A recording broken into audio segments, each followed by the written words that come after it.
What's up, Facebook? I hope you all are doing okay today, man. Today I am talking about communication and love languages. This is a big one. It's a big one because everybody has a different love language. And I'm sure we've all heard about the books, we've all heard about different articles on love languages. And there's some merit to it because it affects the way we communicate properly and effectively. And I'll tell you what I mean. We have some people out there who love to see things, okay? They are the ones that love to get the cards. They are the ones that like to see you giving action in the relationship. Okay. Then we got those who love to hear things.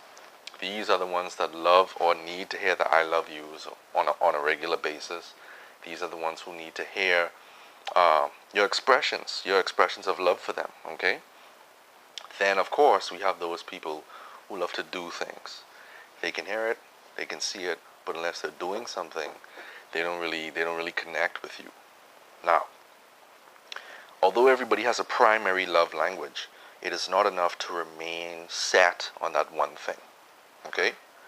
But at the same time, if you are that person's partner, it is your duty to learn that love language if you want to communicate properly.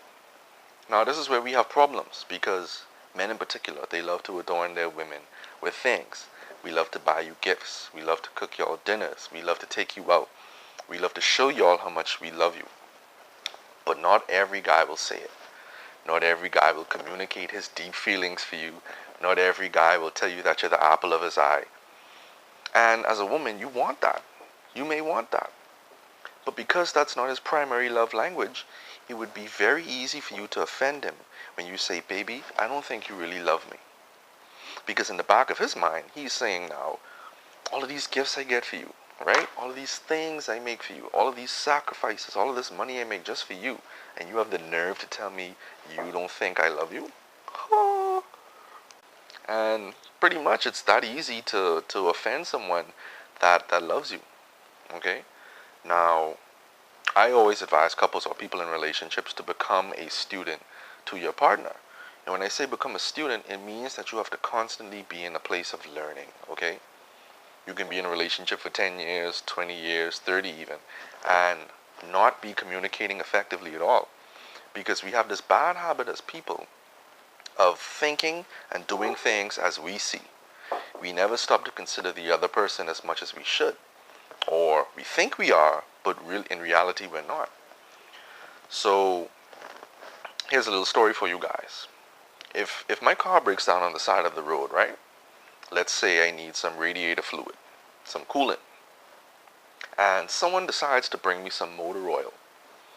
I say to myself, wow, this is a good gesture, but it's not exactly the kind of thing I need. Now, who's wrong here? Am I wrong for telling him that? Or is he wrong for bringing the wrong thing? I don't think there's a really straight up answer.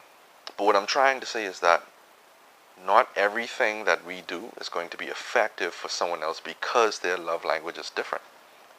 I may need coolant, so you bringing motor oil to the table isn't going to help me. You may need a new transmission, so me bringing a starter is not going to help you with the situation. We're not going to connect. We're not going to be communicating properly.